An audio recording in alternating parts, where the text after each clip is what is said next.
I'm a game developer, and in early 2021, I released a parkour game called Grapple. It's pretty much exactly as it sounds. The player has a grappling hook, and they have to use precision-perfect swings to reach a goal. Then, almost 1 year later, I revisited the project to improve some of the graphics, add some more levels, and most importantly, publish the game on Steam. However, shortly after releasing it, I got a new PC, and when moving my files from one PC to the other, they kinda corrupted. And to make things worse, the game said in an Easter egg that when I reached 100k subscribers, that I'd add more levels. So seeing as we've just doubled that, I think it's about time we finish this thing up. To start, we're going to need to make a new Unity project and port over the files from the old game into this one. And of course, I did remember to back them up this time. Now, one of the biggest issues with the original Grapple is how hard it is for newcomers to learn the physics. So I made them a little bit more intuitive by making it so that when you grapple, you get pulled down. And that definitely seems to do the job. Then I just played around with a ton of different mechanics that I thought would work well for Grapple. Stuff like rope staying in the world when you finish a swing, because let's be real, this is just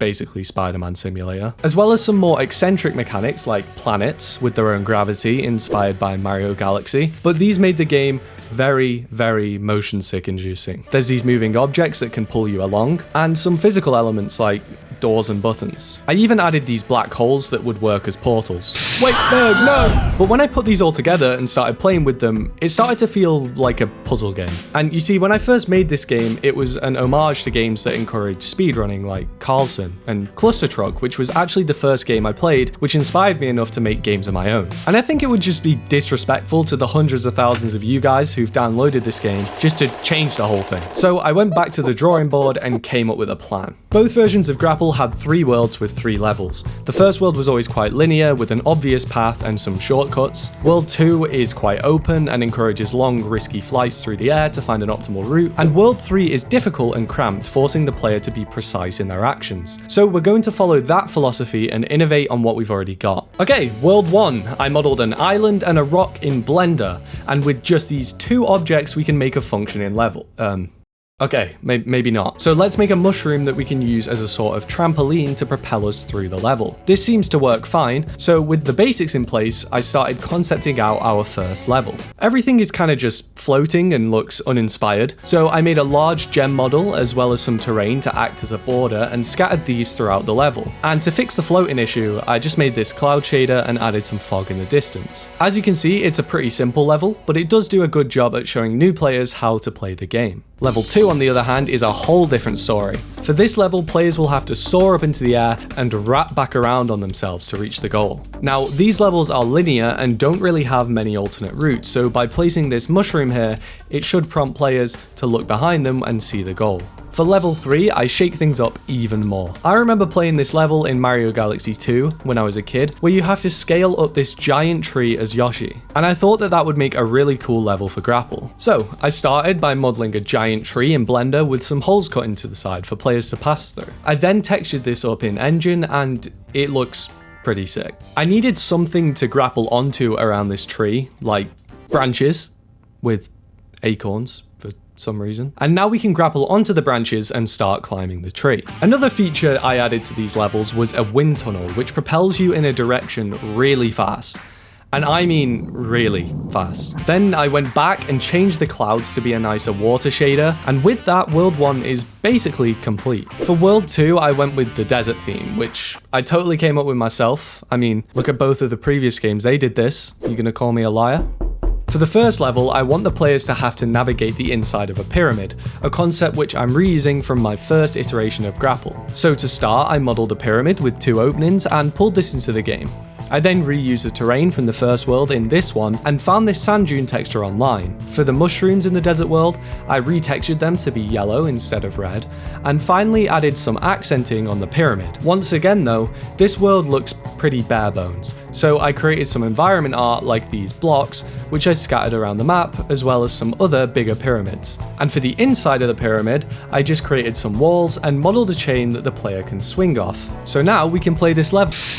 Berg? You alright, mate? Oh.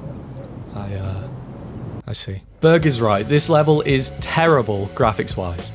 So I gave it a huge overhaul and this looks far, far better. Now, when I was testing level 3, I came across this bug which lets you slide all the way down the tree trunk, and it was super fun. And I thought this would make a great level of its own. So for level 5, that's exactly what I did. Here's that level completed. It's basically just a huge dropper map, and at the end there's a wind tunnel which will shoot you back up towards the goal. Now, before we move on, there's an element of grapple that is super important to me, but isn't really well known. And it's why this game is getting a final update to begin with. There's a small community of grapple players who relentlessly compete against one another to get the best times possible they can on every single level. They have a speedrun.com page, and even a year after the game's release, they were still on the front page of speedrun.com. Even some of my real life friends have hundreds of hours just playing these levels, and it means the world to me.